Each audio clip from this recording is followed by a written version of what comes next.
그 다음에 제가 질문하는 거를 이게 O든 X든 빠르게 판단해서 결정을 내려. 물론 반은 맞고 반은 틀려요. 그러니까는 만약에 틀리면은 쪽팔리네, 틀렸네, 왜 그러지? 해가지고서 이유를 하고, 맞으면 답만 맞았네, 이유는 뭔지 모르겠지만 어쨌든 답은 맞은 것 같아. 그래서 내가 맞고 틀린 거를 꼭 좀 체크를 해놓으시면 시험에서도 애매한 게 나오는 거예요. 누구가 받은 뻔한 문제가 나오겠냐고요. 그러니까는 이거를 보고 좀 의사표현을 하란 얘기예요. O예요? 아무도 안 들어. X요? 아무도 안 들어. 뭐 하자는 얘기예요. 그러니까는 꼭 의사표현을 좀 하세요. 경우에 따라 다른 거예요.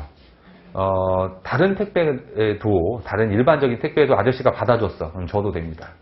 근데 아저씨랑 사이가 안 좋아. 경비원 아저씨랑. 우리는 절대 우리 거를 못 맡기게 했어. 그러면 주면 안 되는 거예요. 그러니까 그때그때 다른 건데, 이걸 법률 용어로 명시적, 묵시적 그 동의를 했느냐, 요 얘기인데 이따가 좀 볼 겁니다. 그래서 이런 식으로 노란색으로 해가지고서 되어 있는 부분이 세법학에서 바라보는 좀 문제 부분이다. 송달은 모르는 거는 아니니까 읽어볼게요. 그 양가로 1번에 교부편 송달이, 전자송달이 있죠. 반가로 1번. 반가로 1번 교부 송달에 동그라미 2번에 보면 보충 송달이 있어요. 이 보충 송달이 요 송달 받을 자와 관련된 요게 보충 송달이에요. 누구한테 줄 거냐? 보충 송달 부분이니까 우선 밑줄을 읽어보면 교부 송달의 경우에 송달할 장소에서 서류를 송달받을 자를 만나지 못했을 때는 그 사용인 밑줄, 종업원 밑줄, 동거인 밑줄. 얘네들한테는 줘도 된다는 거예요. 그런데 단서가 또 있어요. 사리를 판별할 수 있는 사람. 그러면 몇 살까지가 사리를 판별할 수 있는 거냐? 과세요건 명확주의에 위배되죠. 그럼 아까 봤을 때 뭘로 판단하자? 여러 가지의 취지나 목적이나 객관적인 사실로 해가지고서 논리적으로 해석하시면 되는 겁니다. 이때 사리를 판별할 수 있는 사람은 10세부터다, 그러니까 10살부터다 이렇게 나와야 되는데 그게 없어요. 그래서 찾아보니까 한 초등학교 2학년 정도면은 사리 분별할 수 있다고 보는 판결문이 있기는 하더라고요. 그렇다고 해서 초2 뭐 이렇게 적지는 마시고 어쨌든 애매하게 적혀 있다. 과세요건 명확주의 부분하고 연결 지으시면 되겠습니다. 적어두시고. 그 다음에 유치송달인데요. 놓고 오기 위해서는 그 파란색으로 되어 있는 거에 요건을 만족해야 돼요. 우선 정당한 사유가 없어야 되고, 두 번째 수령 거부 행위가 있어야 돼요. 수령 거부, 정당한 사유 없이 수령 거부를 할 때면 놓고 와도 된다 이런 얘기입니다.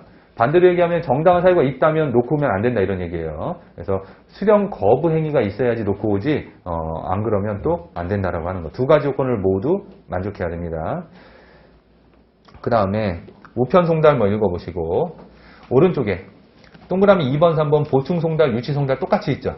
요거는 똑같아요. 교부송달하고 우편송달이 똑같으니까 기억을 좀 해주시고, 그 다음에 전자송달은 그냥 읽어보시고, 공시송달 거기 보면 사유 부분 보이세요? 공시송달의 사유 거기다가 암기 거의 있는 그대로 암기하셔야 됩니다. 개정사항도 있기 때문에 좀 암기를 좀 하시죠. 주소 영업소가 국 외에 있고 송달하기 곤란하면 공시송달할 수 있어요. 국의 밑줄. 주소 영업소가 분명하지 아니한 경우 그것도 공시할 수 있습니다. 분명하지 아니한 경우 분명 밑줄. 세 번째, 수치인 부재중 밑줄. 납부기한 내 송달이 곤란하다고 인정이 되는 다음의 경우 밑줄. 수치인이 부재중이어서 다음의 경우에 해당이 되면 공시할 수 있다 이런 얘기잖아요. 다음, 기억.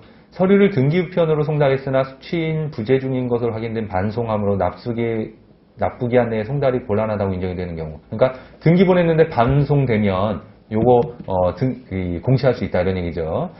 그 다음에 세무공무원이 2회 이상 납세자를 방문해 서류를 교부하려고 했으나 수취인이 부재중 확인돼서 송달이 곤란하게 인정이 되는 경우. 2회 이상 밑줄보세요. 근데 이제 올해 개정된 게 그 가로가 개정이 된 거예요. 옛날에는 그냥 2회 이렇게 되어 있는데 이제 개정으로 처음 방문한 날과 마지막 방문한 날 사이의 기간이 3일 이상이어야 함 이렇게 되어 있는 거죠. 연속해서 이틀 가지 말라 이런 얘기예요. 그래서 요것 때문에 이제 개정이 됐고 어쨌든 사유가 중요한 부분이니까 암기를 좀 해놓자.